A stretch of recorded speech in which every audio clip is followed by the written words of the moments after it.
Hi, this is Michael Shevack, and welcome to God Search. This is podcast number 12. 12 is an extremely dynamic number. Extremely dynamic. Cosmically, you have 12 constellations, all of which are mutating and changing and affecting us in some manner. There are 12 tribes of Israel, the dynamic unification of different aspects of humanity represented as different tribes which coalesce. It's a living symbol of who we are psychologically. And even on a deeper level, you have the 12 disciples of Jesus, without which the entirety of that movement could never have taken place and spread throughout the entire world. 12 is amazing. Arnold Schoenberg created a 12-tone music. It was completely structurally different than anything that had ever been seen before. An amazing invention. A truly, truly amazing. 12 is a dynamic number. Dynamic number. And we're going to talk about something that is so essential to the dynamism of life, but it's subtle. It's extremely subtle. It's delicate. It's fragile. And yet, it's extremely strong. It's extremely strong. We're talking about something sadly lacking these days, which is called wisdom. Wisdom. But first, general recap. We are talking here about value priorities. Remember, our authority here on God's Search, it's not me. It's not clergy. It's not religions. It's not your neighbor, what your neighbor's telling you. It's not opinions and opinionocracy, which is really what we have these days instead of democracy. We have opinionocracy. No. What we have as our authority here on God Search is life. How does life work for good? Meaning, how do we behave? How do we act? How do we arrange our lives, our personal lives, our collective lives in a group so that we can have good and more good, which is the experience that some people call God. How do we do that? That's our authority here. And we've talked about certain things that are essential. Why? Because that's how life is designed. Life is designed with a certain order to it. If you were a religious person, traditionally biblical, you might say God made a commandment. A commandment. Another way to say that is the life is ordered a certain way. So value priority number one was health. We have to have health. Two was peace. Three was freedom. And now we're talking about four, which is wisdom. All these things are part of how life is designed, how the order that surrounds us, in which we live, and in which we create whatever we wish to do in life. These are components of the design, the texture to life. And because of that, we have to learn how to govern ourselves and use our tremendous supernatural power as creative people made in the image and likeness of God, a creator. We have to use our supernatural abilities in harmony with the design of existence. Well, obviously, because even our abilities to create, even our abilities to use our power to sow and reap and imagine and reimagine earthly nature in a way that is human, completely human, televisions, medicines, even those abilities have to be generated out of the design of life. And they have to be harmonious with the value priorities that are built into the design of this world. That's why we're harping on this for a while. Because if you get these value priorities down and you use them in your personal life and your life with your family and in your community and your nation and the world, we can transform your life and the life of everyone around you very, very quickly. So let's talk about wisdom. Wisdom is a rare commodity. It's extremely rare. Not everyone has it. Not everyone has it. Now, why does wisdom come forth? That's very interesting. In value priority, wisdom comes forth. Well, first of all, we are American here, and I'm taking an American priority system. You see, in order to have wisdom, you must have freedom. Because if you don't have freedom, you can't test reality. See, the great thing about freedom and liberty, which, as I said last time, nations step away to allow you to have your own freedom in life. The best thing about having freedom is that you can test life. You can test the boundaries that are built into the design parameters on life.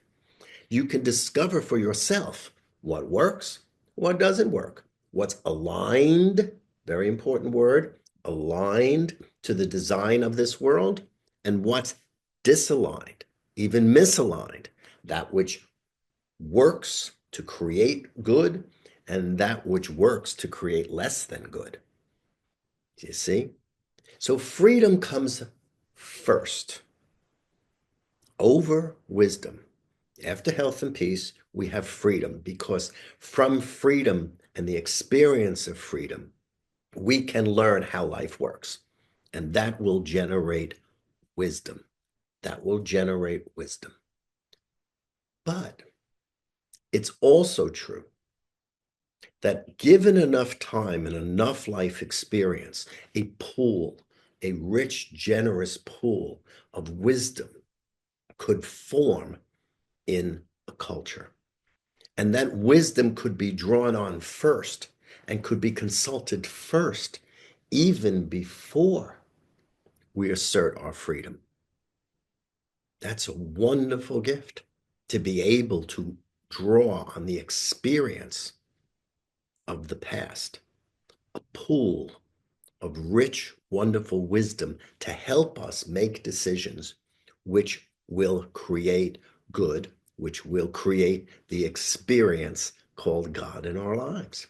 But unfortunately, that rich pool of wisdom is not always there.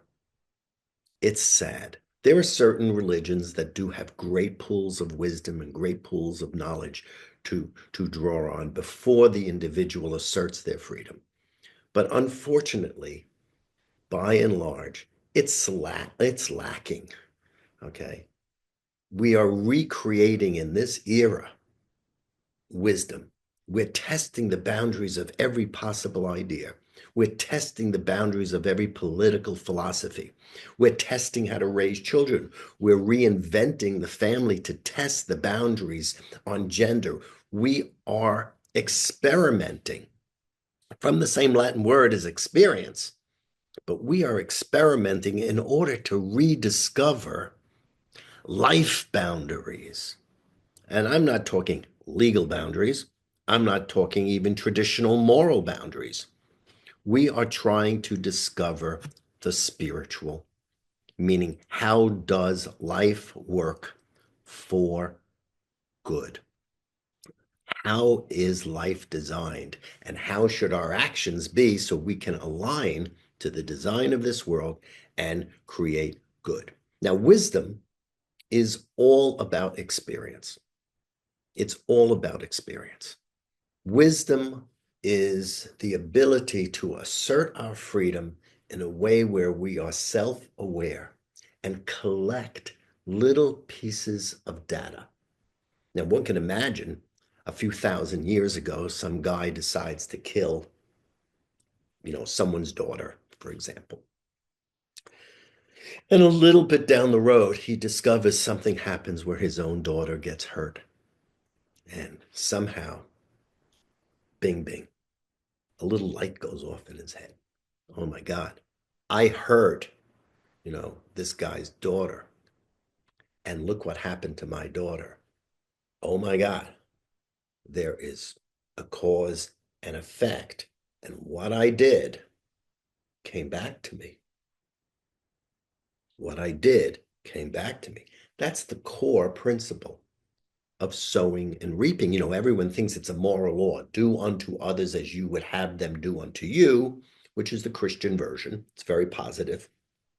There are other versions from the East and also within Judaism, which approaches it in a little bit more precisely legalistic way, which is that which is hurtful, do not do unto another person. It's a little bit more precise, okay?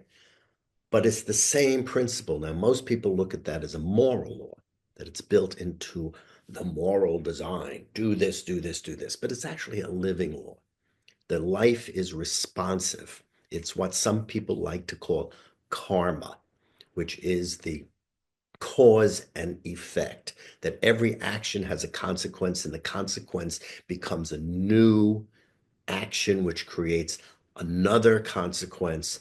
And this is a continual living, breathing process, out of which you can abstract generalized principles. In the case of a guy who hurt someone's daughter and then he winds up getting hurt, the light goes off and goes, oh my God, thou shalt not murder, something which becomes enshrined as a general principle. And it took over 5,000 years for that principle to be developed and generalized and be able to be enshrined as if it was on the top of a mountain, Moses's mountain, and it was there for all of society to just obey, because it was such a clean, precise, generalized rule that there was no reason to learn it over again. That's what wisdom is about. You see, wisdom is about experience, about experience. In other words, okay, here's another one. Honor your parents. Now, what does that mean? I remember once being asked by a very, very pious and deeply religious clergy, quite famous, actually. I'm not going to mention names.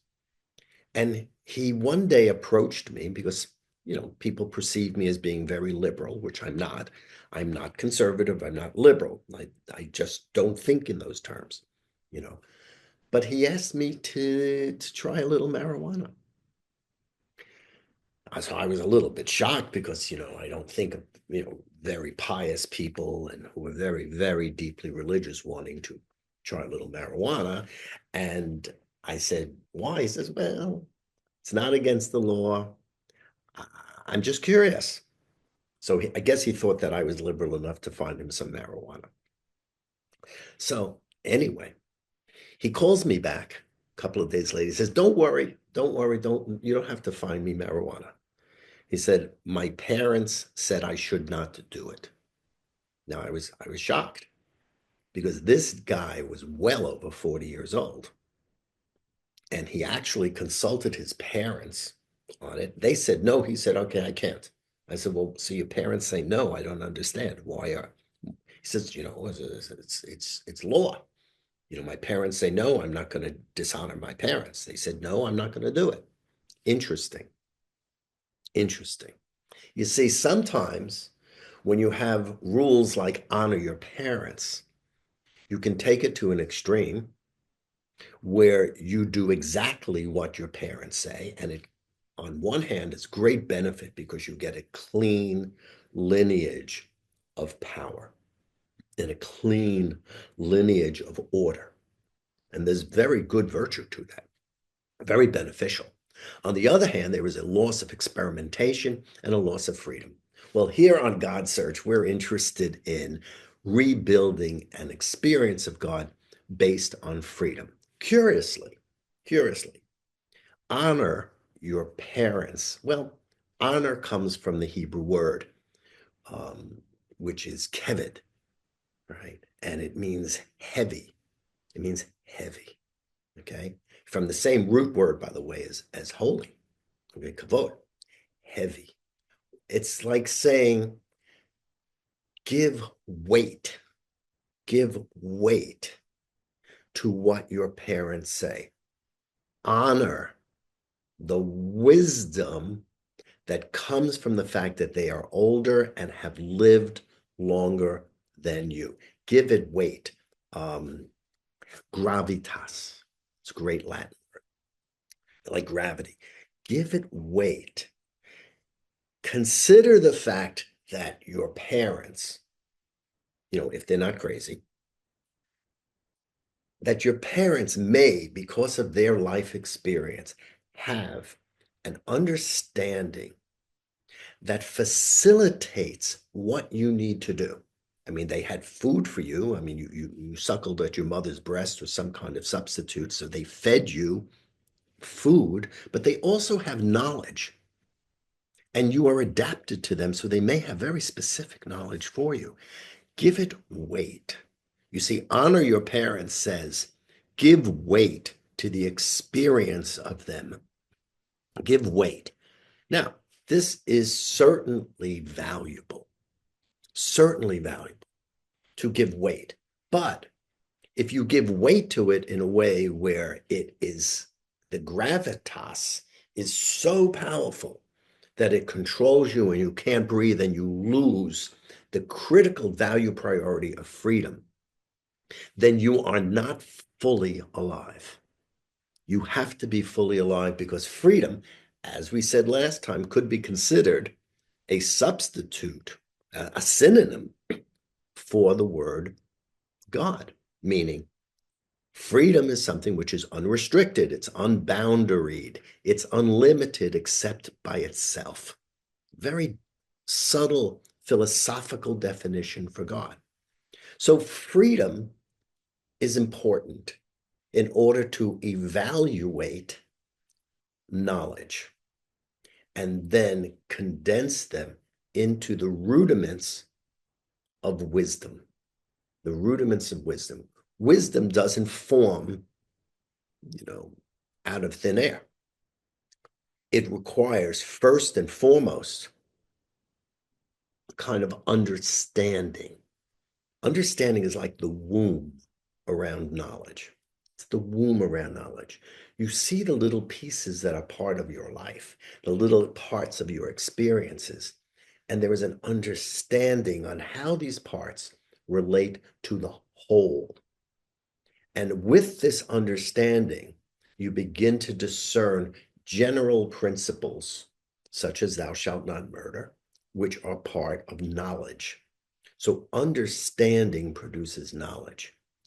But understanding and knowledge is not adequate, because we don't know how to apply the knowledge in every possible circumstance. Let's take the case of freedom. Is freedom the same for a fetus as it is for a 13-year-old? Is freedom the same for a 13-year-old as it is for a 87-year-old person who is on a heart-lung machine, on a respirator? Is freedom the same as that for a single mother who is raising her family? Is freedom the same for a father who's recently divorced? Freedom has to be applied to all of these different circumstances. Knowledge alone is inadequate. Understanding may illuminate the different components that are part of the discussion. But neither knowledge nor understanding is adequate to the task of applying the understanding and applying the knowledge. That is the critical importance of wisdom. It comes from the deepest experience of life, where you can take understanding, form it into knowledge, and then, here's a great word, discern the correct application for it so that it enhances the individual and all of the relationships involved, which we'll talk about when we talk about relationship priorities. By the way, please go to our website, YourGodSearch.com. If you want to read about this, there's a book that I wrote called The Six Fix, Spiritual Healthcare for a Stronger America. These value priorities are nicely outlined. Let's go ahead and do that. It might help you speed you along in the path. So the wisdom allows us to use the gift of discernment so we can distinguish the subtleties involved in the application of understanding and knowledge. If you look around right now, wisdom is so missing.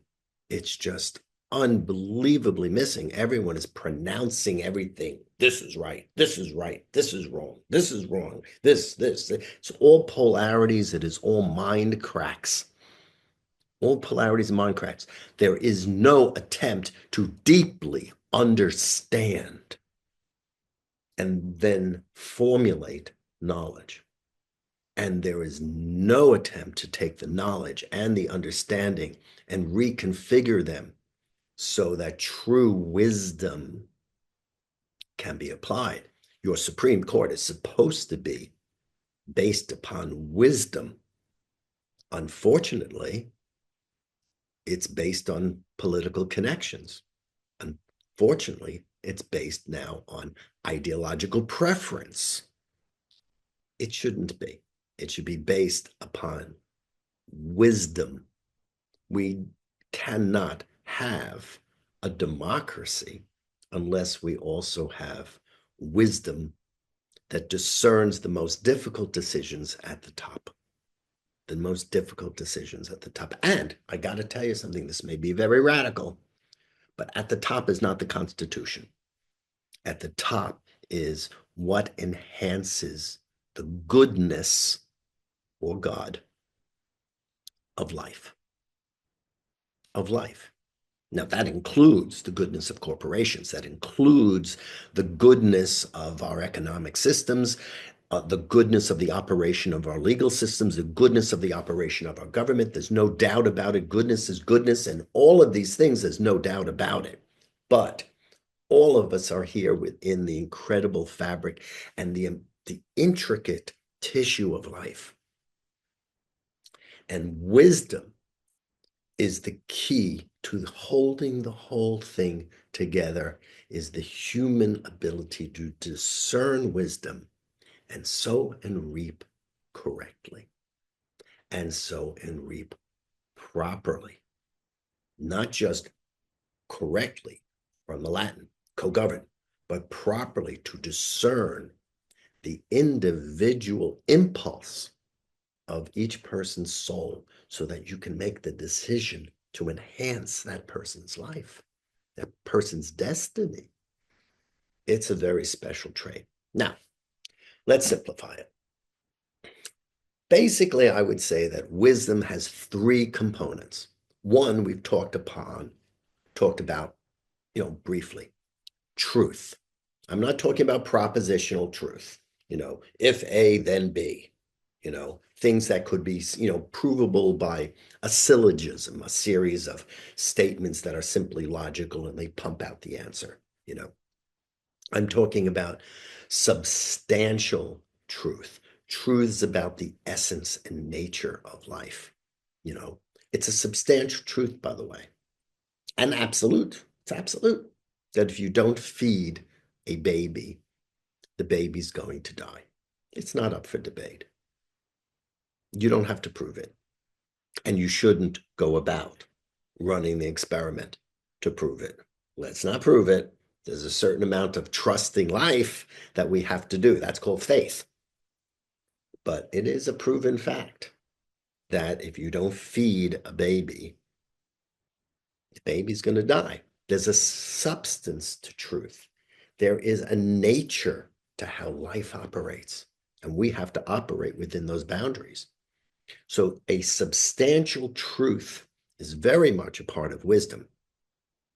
We do not want to make a decision when we use and our proper discernment that causes an individual suffering. We don't want to cause suffering. We don't want to increase struggle unnecessarily. We don't want to diminish health, peace, and freedom, which are prior value priorities. Then wisdom. Wisdom comes forth. We don't want to do anything that damages the ability for the glory of life to reach out and embrace every single individual, if not all creatures on the planet. And we'll talk about that more later on. Truth is an essential component of wisdom. It's so weird, actually, to tell you the truth. Speaking of components to wisdom, because wisdom is very much a kind of sense that an individual has, and it's very hard to analyze it. But truth, substantial truth as to the nature of life and what is necessary for the enhancement of life, the increase of good or God. Hey, truth is number one. But there is also something else that you cannot do without. Care. Care. Now, even I tell you, French atheistic existentialists, I love those terms. I love philosophical terms because they're so, they're so fancy. Even existentialists, atheistic existentialists, who really, they have this question about God. And that's all right. That's great. Not all existentialists do. Kierkegaard didn't, but Sartre did. It's all right. But even existentialists have to admit, and they do, that care is an essential component to how life works. Care. That I care about you out there. Maybe you care about me. Okay? That I care about, my neighbor. Yeah. I mean, do I trim the hedge in my yard, or do I make their yard look lousy if the hedge is on the border? And do I care how they feel? Or is I just trim the hedge that touches my property? Do I care? Do I care if someone is in pain? Okay, by my actions. Do I care? This may cause some people difficulties. Do I care how an evangelical Christian feels about making a wedding cake for a same-sex couple, that they may be actually in pain? Well, I'm not saying it's right and wrong. We can debate this. The Supreme Court can do this. But do we care about how the person feels? And conversely, do we care about the couple getting married and how they feel? You see, we handle so many things in our country by turning them into gigantic platforms. Boom, boom, boom, debate this, when there's something simple called care, mutual care, that is really primary and human, and it is part of the substance of life. And wisdom requires truth, but it also requires care, because I can give you an abstract truth and apply it, such as thou shalt not murder. And if I apply thou shalt not murder in a murderous way, I lose another aspect of wisdom called care.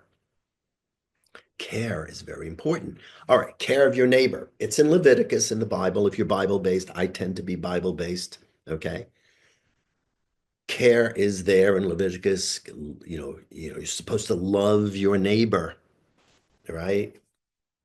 People debate what the term neighbor means. These days, it's generalized, especially if you live in New York City, where your neighbor is absolutely anyone that exists on the entire planet. But back then, it may have meant just your compatriot, okay? Your fellow Hebrew.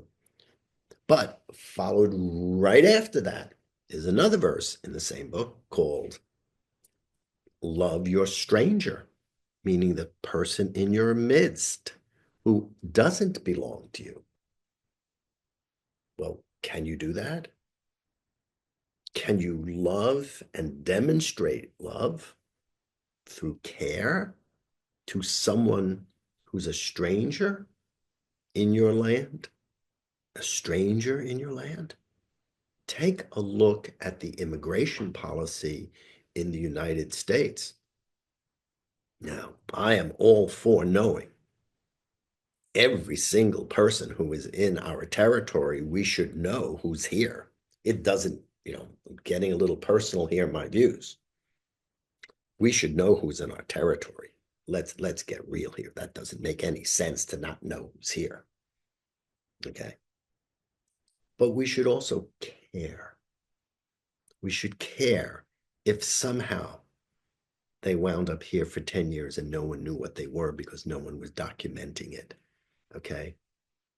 We should care about the effect upon their lives of our general platforms. We should care because that's part of wisdom. And wisdom is what keeps the fabric of knowledge correct for the advancement of life and the experience called God. Care is essential. But now we go to the third component of wisdom: balance. Wisdom requires a balance. It's not just my view, your view, or a balance, a formal balance between this and that, as if our minds are capable of doing that and discerning it, and also knowing the individual circumstances of every single person, every group that exists, and being able to balance it in our mind. We are not a quantum computer, and even a quantum computer will have difficulties dealing with all of those variables. No, the balance has to come from something mysterious, and here, in seeking the balance that is necessary to apply care in relationship to life for all of the different aspects, it opens up the need for the sublime experience of communion, personal connectivity, and intimate knowledge with the nature of life itself, the mystical experience, the merging of an individual conscience with a larger consciousness beyond it, which some people call God, and that's fine too. Here, we are calling God an experience. But in order to have that experience, there are more subtle levels of reality that the human mind must expand to and the human heart must open up to in order to be able to know, how does life work for good? So the balance that's necessary for wisdom requires an augmentation of the human soul, an augmentation of human faculties, to go beyond the formal understandings of law or morality, or even the formal understandings of what is love and what isn't love, and to go even beyond boundaries that are obviously clear, like we should know who's in our household. I mean, that's perfectly fine boundary for me. But we have to be able to grow and spiritually expand and spiritually evolve. My apologies for some people out there who may have a problem with the word evolve. We have to be able to expand the field of our intelligence and our awareness and our capacity to love and care in order to discern correctly and properly the right direction to our lives. We have to be able to do that. Can you imagine what life would be like if we didn't, for instance, honor our parents, meaning give it weight? Do we have to rediscover something that's been lost? Like the formula for cement, it was lost. We had to rediscover it. Or the button that got lost, do we have to rediscover thou shalt not murder?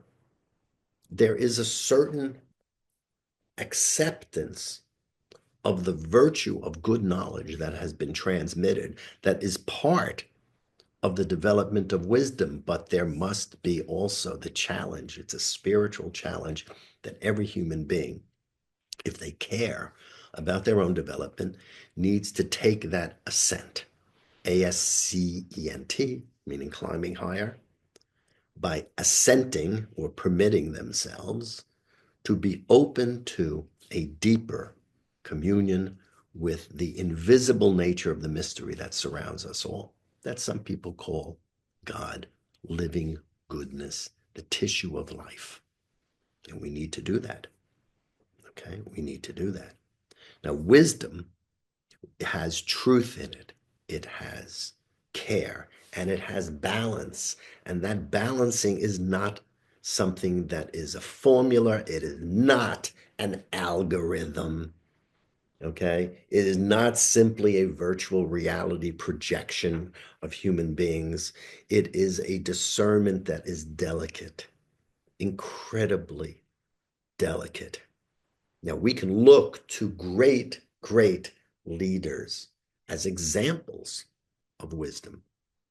You know, for example, Nelson Mandela, totally imprisoned, and yet upon his release, he let go of his own rage and his own anger and forgave his oppressors. That is wisdom. Wisdom is practical. Had he not done that, he would have perpetuated an inverse apartheid. Another example, World War II. We forgave our enemies, Japan and Germany. We prevented World War III. Now, wisdom requires us to look at our lives and apply it. How do parents handle a teenager with wisdom, where they're asserting their radical freedom against the control in the household in order to find themselves? Do you break the child? You break the person when they're attempting to have radical freedom in order to discover their own relationship to God and creation? Wisdom is something no parent can raise a child without. Wisdom is something you cannot run a PTA in a school without. You have to have wisdom. Wisdom is needed for every single scale of human life. And by the way, all of these value priorities that we're going over, all of them, they are the same value priorities for every level of society, whether it's an individual or a group. Okay, whether it's a president of the United States or your local guy who works in the supermarket. Every single human being, every single human organization, every single human institution needs these same value priorities. Wisdom is something that must be brought into every single facet of life. Every single facet of life. And we need to value it. Now, it is so strong, it will tend to reshape the society we're in for obvious reasons. Because the more life experience you have, generally speaking, it's not always true, the more life experience you have, the more you tend to have had more of a fertile ground by which you can develop wisdom. So there's a tendency to invert what has been inverted, which is to value the wisdom and experience of your elders. Value it. Give it weight. Listen. Okay. These days, everyone is so interested in staying young and titillating their senses that youth is it. Okay. Botox this, fillers that, shoot ourselves up with growth hormone, all this stuff because we value the continuity of life in our physical body and the pleasures of life. And we have turned the value system upside down from where we value the experience of older people to undervaluing that, considering that closer to decay and closer to death, and elevating the frivolity of youth. If you have a true wisdom-based culture, it's going to be natural for younger people to have a learning experience with older people. And learning for older people means taking their errors, their mistakes, and transmitting the knowledge from their own errors to the next generation so that the next generation grows and evolves. This is natural redemption. Natural redemption. Because the young people make mistakes, the older people have a chance to give them the knowledge from when they made the mistake. The older person has an opportunity to repair their youthful stupidity and erase the effect on the world by allowing the younger generation to gain that knowledge and move forward. It's a kind of redemption that's built into natural law, so to speak. We'll talk about that phrase. It's a little problematic. But you see, if we operate according to wisdom, then the deepest learning experiences that people have from making mistakes, but the deepest learning experiences can be transmitted to the next generation. And then the next generation doesn't have to make the same mistake. They can make new ones. And then they can transmit the learnings, the understanding and the knowledge and the discerning wisdom from these experiences to the next generation. And we can build a society, a civilization that is based on the flowering of human knowledge, how to integrate truth, care, and balance in wisdom. We have no political system that will function without wisdom. We have no economy that will endure without wisdom. Okay? Wisdom holds it all together.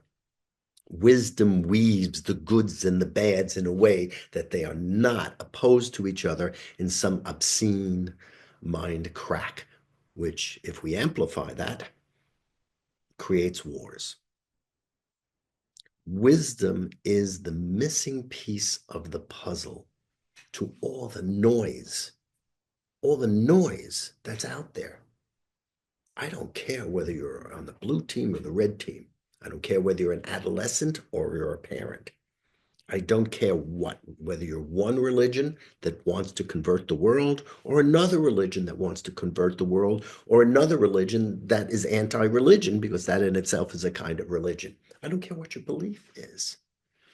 It is human wisdom that is life-centered, that comes from the authority, the only authority that we truly can consider somewhat objective, which is life itself. So I'm going to challenge you. I'm going to challenge everyone. I don't care how old you are, is when you have to make a decision, search for the wisdom. Ask people who might know before you make the decision. Read a book. Definitely get on the internet and search for wisdom. It's a good place. There's a lot of information, not much knowledge, but a lot of information from which you can cull knowledge very, very quickly. I dare everyone out there to reshape their lives by making wisdom the criterion for their decision. Of course, bearing in mind that prior to that is health, peace, and freedom. Can you make a wise decision that also includes the other three preceding value priorities? Remember, if you don't have the value priorities in the correct order, it's going to be messy. You can have wisdom without health, and you can have peace, and put it after wisdom, and you can have freedom that isn't in its correct place, and it's going to be a mess. These are built into the design of life, and life has given them priorities. So, you know, play carefully. If you're looking for wisdom, Here are some guidelines. All right, maybe it's a little self-serving, but trust a little bit of my wisdom, you know, a little bit of my 71-year-old wisdom. Okay. All right. And if, by the way, if I'm making mistakes and you think I'm making mistakes, great. Go on to yourgodsearch.com. There's a nice little block there where you can communicate to me and we can have a discussion. Discussions are wonderful. That's what keeps our understandings vibrant, okay, and keeps our knowledge forming and our wisdom ever flourishing and growing and expanding to embrace the, the mysterious communion with the mystery of all mysteries, which we'll get to way down the road in podcast. Consider this all value priority stuff is kind of like basic toilet training. All right. Without this stuff, it's hard to proceed to the more glorious levels of discerning and experiencing and transmitting the luminousness of the God experience. Anyway, this is Michael Shevack, and welcome again to God Search. Thank you so much for coming. Uncover God, discover God, and recover God if you have lost it. God is all around you. It's in every single thing that you touch, everything you smell. It is permeating life. It is permeating every thought and every space between every single tiny thought that you have. Okay? See you next time. Bye-bye.